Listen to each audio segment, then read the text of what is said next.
میرے عزیزو، دنیا میں اگر پیسہ عزت کا ذریعہ ہے، مالدار ہونا عزت کا ذریعہ ہے، تو ہم میں سے کسی کے پاس کتنا ہی جمع ہو جائے، مگر علی کس کا نام ہے؟ ہم سمجھتے علی غریب ہیں، علی غریب ہیں، جوتیاں ٹاک ٹاک کے پہنتے ہیں، ایک جوڑا کپڑے سے زیادہ ان کے پاس اس وقت نہیں ہے جب وہ حاکم وقت ہیں، وہی دھو کے پہنتے ہیں۔ ہمیں یہ سوکھی ہوئی جو کی روٹی کھاتے ہیں، ہمیں لگ رہا غریب ہیں۔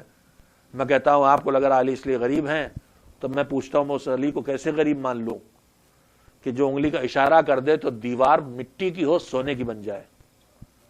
میں اس علی کو کیسے غریب مان لوں جس نے اپنی محنت کی کمائی سے کھجور کی گٹھلیاں بو کے، پودے اگا کے، نخلستان تیار کر کے اتنے بڑے باغ مدینے کے گرد لگائے، جو آج بھی آبار علی کے نام سے آپ جاتے ہیں، وہاں ایک چشمہ ہے، جاتے ہیں وہاں پانی پیتے ہیں، وہ علی کے باغ کا علاقہ ہے۔ وقت کیا تھا اس وقت علی نے سبیل اللہ میں تو 1.5 لاکھ درہم سالانہ کی آمدنی اس وقت تھی۔ آج 1.5 لاکھ کو شاید 1.5 ارب بھی کم ہو۔ تو اب اس علی کو غریب کیسے مان لوں جس کے گھر میں ہر ایک نے ہمیشہ غلاموں اور کنیزوں کو آزاد کیا؟ کیسے غریب مان لوں؟ جس کے گھر سے کبھی کوئی خالی ہاتھ واپس نہ گیا، کیسے غریب مان لوں؟ تو پھر مسئلہ کیا ہے؟ جو کی روٹی بھی ہے سوکھی ہوئی، اور پیون لگے کپڑے بھی ہیں، اور دوسری طرف یہ بھی ہے، بات یہ ہے کہ جس کے پاس پیسہ کے آ کے رک جائے وہاں دکھائی دیتا ہے، اور جہاں آئے اور جاتا رہے وہاں دکھائی نہیں دیتا۔ علی کا مزاج یہ ہے کہ رات پہ بستر پہ چین نہیں آتا ہے جب تک جو آیا ہے وہ حقدار تک پہنچا نہ دیا جائے، اس لیے وہ غریب دکھائی دے رہا۔ وہ غریب نہیں ہے، اس کنبے میں کوئی غریب نہیں ہے۔ ہزاروں غلام چوتھے امام نے آزاد کیے ہیں، کہاں سے آیا پیسہ؟ غربت ہے نہیں، دوسروں کے کام آ رہے دکھائی دے رہے۔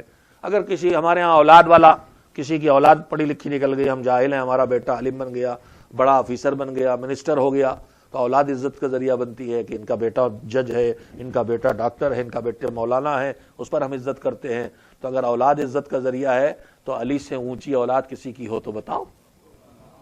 بچپن میں جنت کے جوانوں کے سردار بنا دیے گئے۔ کسی کو خاندان پہ ناز ہوتا میں فلاں خاندان کا ہوں، میں سید ہوں، میں جعفری ہوں، میں زیدی ہوں، میں رضوی ہوں، میں جیٹھا ہوں، تو میرے عزیزو علی سے اونچا خاندان کسی کو ہو تو بتاؤ؟ کسی کو ناز اپنے گھر میں کچھ نہیں ملتا، میری شادی فلاں گھر میں ہوئی، تو علی کی دلہن جس گھر کی آئی اس سے اونچا کوئی گھر ہو تو بتاؤ؟ ہمیں ناز ہوتا ہم فلاں گھر میں پیدا ہوئے، تو علی کے علاوہ کوئی کعبے میں پیدا ہوا اللہ گھر میں تو بتاؤ؟ تو اگر دنیاوی میں آ رہا ہے، اگر حکومت پہ ناز ہے، تو ہمارا اقتدار اس دنیا کسی ایک ٹکڑے پہ قائم ہوتا ہے، جس کا اقتدار کائنات پہ ہو کہ زمین پہ کھڑے ہو کے اشارہ کرے تو سورج پلٹ آئے۔ کسی کا اقتدار ہو تو بتاؤ؟ تو اگر دنیاوی نقطہ لحاظ سے دیکھا جائے تو علی سے اونچا کوئی نہیں، اگر دینی لحاظ سے دیکھا جائے، علم عزت کا ذریعہ ہے، تو علی سے زیادہ علم کہیں ہو تو بتاؤ؟ اگر شجاعت عزت کا ذریعہ ہے تو علی سے بہادر کوئی دکھائی دے؟ خاندان میں ایک صفت آ جائے تو نسلوں میں یاد کیا جاتا ہے حاتم تائی، حاتم تائی۔ کیوں حاتم تائی؟ کہ حاتم تائی اتنے سخی تھے کہ ایک ہی آدمی 40 دروازوں سے مانگ کے ان سے لے جاتا تھا، اسے پتہ نہیں چلتا دینے والا وہی ہے۔ تو مولا علی نے کہا یہ کون سی سخاوت ہے کہ آدمی کو 40 دروازوں پہ جانا پڑے، ایک دروازے سے اتنا کیوں نہ دے دو کہ اسے دوسرے دروازے بات نہ پھیلانا پڑے۔ علی جن کے پاس سارے فضائل و کمالات جمع ہیں، اب ان کا جملہ سنیے، مفاتیح الجنان میں دعا کے طور پہ موجود، اور ہم آپ پڑھتے بھی ہیں، جہاں دعائیں ختم ہوئی مفاتیح میں، امام سجاد کی 15 مناجات کے بعد وہ جملہ چھوٹا سے لکھا ہوا ہے، دعا کا جملہ ہے کہ الہی کفا بی عزا ان اکون لک عبدا وکفا بی فخرا ان تکون علی ربا۔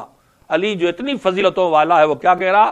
پروردگار مجھے فخر کرنا ہو اور ناز کرنا ہو تو مجھے تو نے ناز کرنے اور فخر کرنے کی اتنی چیزیں دے دی ہیں، میں اولاد پہ فخر کروں، میں باپ دادا پہ فخر کروں، میں اپنے رشتوں پہ فخر کروں، میں اپنے خاندان پہ فخر کروں، میں اپنی بہادری پہ فخر کروں، میں اپنی شجاعت پہ فخر کروں، اپنی سخاوت۔ علی کے پاس فخر کرنے کے لیے وہ سب کچھ ہے جو اس دنیا میں کسی کے پاس تھوڑا سے ہے، وہ اپنی آخری منزل پہ ہے۔ مگر جب علی فخر کرنے کھڑے ہوتے ہیں تو پھر ان میں سے کسی چیز پہ فخر نہیں کرتے، آواز دیتے کفا بی عزت ان اکون لک عبدا، علی کی عزت کے لیے یہی کافی ہے کہ وہ تیرا بندہ ہے۔ وکفا بی فخرا ان تکون علی ربا، اور علی کے فخر کرنے کے لیے کافی ہے کہ تو علی کا رب ہے۔